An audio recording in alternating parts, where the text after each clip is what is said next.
Don't get me wrong, ne? And I'm not saying this just because of the previous game that we just had. I've been feeling this type of way. Not actually feeling this type of way. Like, I've been looking at the player's performance, the player's body language. I know he's from injury, But guys, am I the only one who feels like Sirino should be let go? Because if you look at Sirino's stats, I know he's from injury. He hasn't been playing. And obviously, I cannot expect a player who's from injury to have good stats, while other players have been playing. But come on, guys. If you realize, we have this thing on Kaizer Chiefs in fact of like taking these players from Mamelodi Sundowns, this rejects from, I don't want to say rejects, but it's like recycles, Obvious, Mamelodi Sundowns will sign an expensive player, play them, and as soon as when they feel like they are done with the player, they just send them to Kaizer Chiefs, and we just sign the player trying to play them. But some work, but I feel like it never works on the previous players that we've been signing. We saw the same thing, who's this guy? We saw the same thing, Billiard didn't do anything other than the first season. Like, if you have first season, Sirino and Billiard, they're almost the same. The players are competing, the players are fighting for the balls, the players are assisting the team. And I'm not saying that Sirino is not doing anything for us. When it comes to offense, yeah, good. Sirino is good. And I'm not saying this, understand me.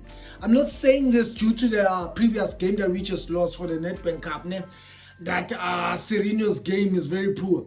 Sirino's game has been poor since I feel like Sirino only performed the first season when he came through from his Sundowns.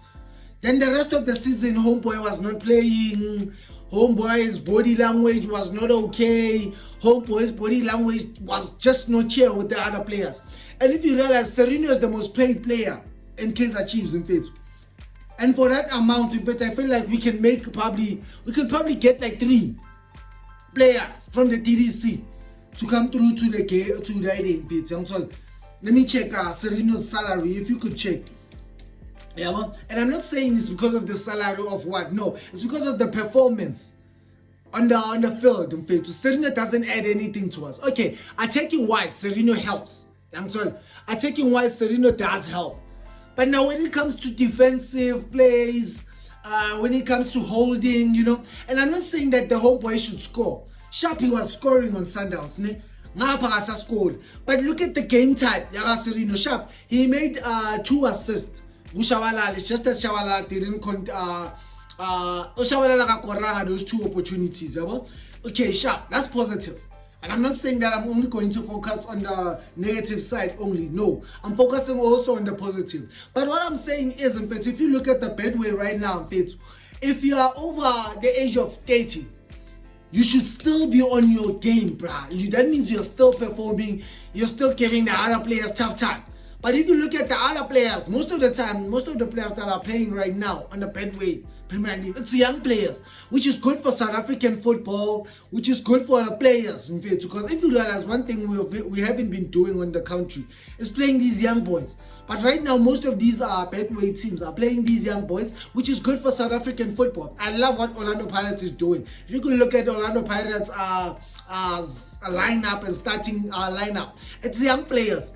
And it's purely South African players. That's a story for another day. I'm talking about Sirino. So if Sirino is at that age, he's not even contributing to the team. He doesn't even score that much goals. I don't want to talk about goals because obviously Loga injured. He's not going to just come back and just all of a sudden do big numbers. Or maybe I can be corrected. In fact, you can leave a comment on the comment section. In fact, if you feel like maybe I'm just rushing the play, but I don't want to lie. In fact, since 2009, I haven't seen any season in Jengati. Sirino Siaboma, it was since that first season. I feel like we were also hyped up by the fact that Konangena, because we know what he was doing. And trust me, Sirino is a good player, but body language, since Kaizer Chiefs, it's not amazing, bro. When it comes to defensive tactics, when it comes to defensive tactics, I got nothing next in fact. But still, in fact, we are still keeping that player. He's getting paid the huge amount of salary. In fact, he gets paid more than any player in Kaizer Chiefs. He's wearing number 10. Number 10. Number 10. I mean, number 10 and it's not because of the number. It's because of the performance of the player. I don't know. I prove to be corrected. I'm told being wrong. Telling in my comment section with that cats. You're just hating, or maybe news cut. But for how long? Because it's been probably like 3 seasons, man. 3 seasons. Chance, I don't wanna lie, but I don't wanna sound like I'm hating or ganjani. I'm here to be proven wrong. Because Sirino just played 3.6 million. Imagine how many players we can put on that 3.6 million. Sirino. I'm told. I'm just saying, if you get me wrong, tell me in my comment section. But that's my point of view. And don't forget to press the like button and don't forget to subscribe, because right now we're posting daily on this channel. Guys, I feel like Sirino should just be let go. That's my feeling. It's not hating, but it's due to performance. Performance from me, Katlego Sparkles. I'll see you in the next one. I'm out. Peace.